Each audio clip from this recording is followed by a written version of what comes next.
Hello दोस्तों, कैसे हैं आप। बड़ी ठंडक लग रही है, ठंडक से बचकर आप लोग रहिएगा। हाँ बच्चों, तो मैं अपने पहले ये बौद्ध दर्शन के पहले पार्ट में आप लोगों को बताया था महात्मा बुद्ध के बारे में कि महात्मा बुद्ध जो है कि जब शांत रहने लगे, चिंतित मुद्रा में रहने लगे, तो उनके पिता ने उनके सात्विक चन्ना से कहा कि इन्हें लेकर जाइए और शहर को घुमाइए। तो शहर घूमने के बाद उन्हें 3 व्यक्ति दिखाई दिए थे मुख्यतः। एक दिखाई दिया था बूढ़ा व्यक्ति,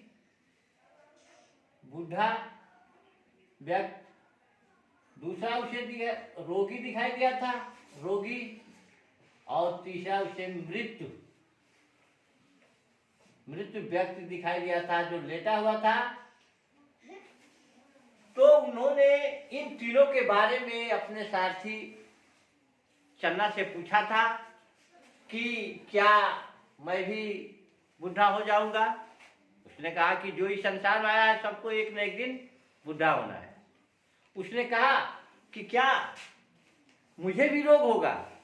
उसने कहा, चन्ना ने कहा कि रोग इस संसार में जो आया है सबको होगा, चाहे आप हो या आपकी महारानी हो।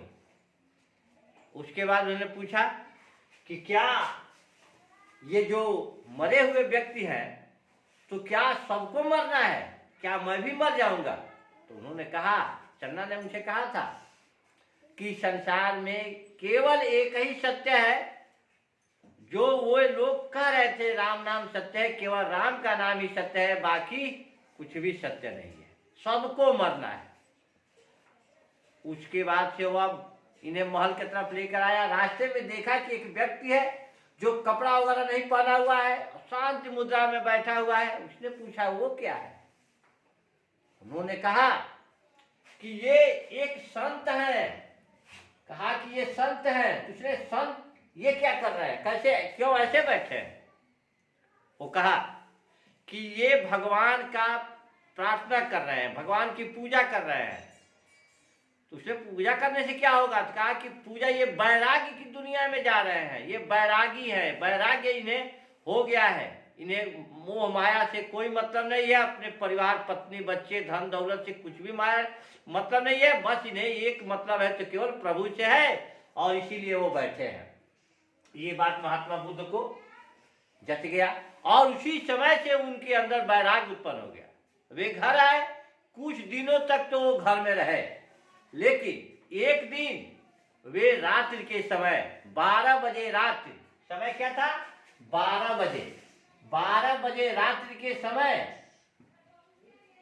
अपने सोते हुए पत्नी यशोधरा सोती हुई और पुत्र राहुल सो रहे थे। दोनों सो रहे थे। इन सोते हुए अवस्था में इनको छोड़ करके और वे अपने घर को छोड़े, अपने गृह को त्यागे, अपने घर से निकल गए। एक नजर जाते जाते उन्होंने एक नजर उस पर देखा। किस पर? अपनी सोती हुई पत्नी यशोधरा पर और पुत्र राहुल पर। उन्होंने जिस समय वे घर से निकल करके बाहर गए, उस समय बौद्ध दर्शन में उसको महाभिनिष्क्रमण कहा जाता है। बौद्ध दर्शन में क्या कहा जाता है? महाभिनिष्क्रमण। जिस समय वो घर से निकले थे उस समय उनकी उम्र कितनी थी? 29 वर्ष। 29 वर्ष की अवस्था में वे अपने घर को क्या किए? त्याग दिए। अपने जो उनका साथी था चन्ना, साथी का नाम था, जो घोड़े को चला था उसका नाम था चन्ना, और जो उस रथ में घोड़ा नाधा जाता था, लगाया जाता था, उसका नाम था कंतक। इसको छंदक भी कहा जाता है, कंतक या छंदक। वे रात्रि को जब 12 बजे रात्रि को घर से बाहर निकले, उनका साथी उनका रथ लेकर तैयार था। वे रथ पर बैठे और अपने महल से दूर, अपने राज्य से दूर चले। चलते चलते जब सुबह हो गया तो वे ऋजुपालिका नदी, एक नदी है ऋजुपालिका नदी, ऋजुपालिका नदी के किनारे, ऋजुपालिका नदी सुबह 5 बज गया था, ऋजुपालिका नदी के किनारे वे पहुंचे। वहां पहुंचने के बाद वे अपने सारथी से कहे कि यहीं अब इस सारथी घोड़े को रोको। उसने घोड़े को रोका, वहां उतरे, अपने सारे राजसी वस्त्र उतार करके वे किसको दे दिए, अपने जो सारथी था उनका चमड़ा उसको दे दिए और गेरुआ वस्त्र धारण किए। और गेरुआ वस्त्र धारण करने के बाद वे गए और जाकर के उस ऋजुपालिका नदी के किनारे बैठकर ब्रश दातुन किए और वहां स्नान किया। स्नान करने के बाद वे वहां से ज्ञान की खोज में निकल गए। सारथी वहां से महल को वापस आ गया और वे इधर उधर भटकने लगे। कुछ दिनों तक वह इधर उधर भटके और इधर उधर भटकने के बाद उन्हें कहीं भी शांति नहीं मिली, कहीं उन्हें ज्ञान की दर्शन तक नहीं हुआ। तो एक जगह मृगछाव वन में एक 5 ब्राह्मण साथी उनको मिल गए। उन्हीं 5 ब्राह्मण साथी मिल गए और उन्हीं 5 ब्राह्मण साथियों ने मिलकर के यह योजना बनाई कि भगवान को अगर प्राप्त करना है, अगर ज्ञान को प्राप्त करना है, तो ज्ञान की प्राप्त करने के लिए आपको अन्न जल त्यागना पड़ेगा। अन्न जल त्याग करके भगवान की को प्राप्त किया जा सकता है। 5 वह ब्राह्मण साथी और सिद्धार्थ, उस समय तक सिद्धार्थ ही थे। अभी सिद्धार्थ जिनको महात्मा बुद्ध कहा जाता है, सिद्धार्थ, ये सभी लोग अन्न जल त्याग करके और जो है कि भगवान की पूजा में लग गए। उस वन में पूजा में लग गए। पूजा में लगने के बाद सभी ध्यान में थे। तब तक उस वन में एक महिला इनको दिखाई दी। महिला कही कि भूखे भजन न होई गोपाला, कहा कि यहाँ भूखे भजन नहीं हो पाता है और न ज्ञान की प्राप्ति होगा। उन्होंने अपने गुरु आलार कलाम, जो सांख्य दर्शन का उन्हें ज्ञान दिया था, क्या सांख्य दर्शन, सांख्य दर्शन के गुरु के रूप में किसे मानते हैं सांख्य दर्शन में, तो आलार कलाम को मानते हैं। आलार कलाम जो है कि सांख्य दर्शन में उनका गुरु है। आलार कलाम जो है कि उनको सांख्य दर्शन की शिक्षाएं दिया और शिक्षा देने के बाद से वे वहां से आगे बढ़े और उनके एक और गुरु हुए जो योग की शिक्षा उन्हें दिए। तो वे सबसे ज्यादा किसको मानते हैं, आलार कलाम उनके गुरु थे। देखिए आलार कलाम उनके गुरु थे। सांख्य दर्शन दिया था, किसका दिया था, कौन सा दर्शन का ज्ञान, सांख्य दर्शन का, सांख्य दर्शन, सांख्य दर्शन का ज्ञान उसने दिया था।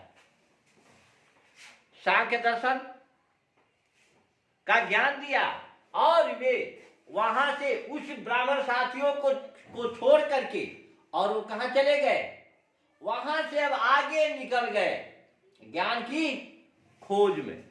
इधर उधर भटकते रहे लेकिन उन्हें ज्ञान की प्राप्ति नहीं हुई। जब उन्हें ज्ञान की प्राप्ति नहीं हुई फिर भी इधर उधर भटकते रहे,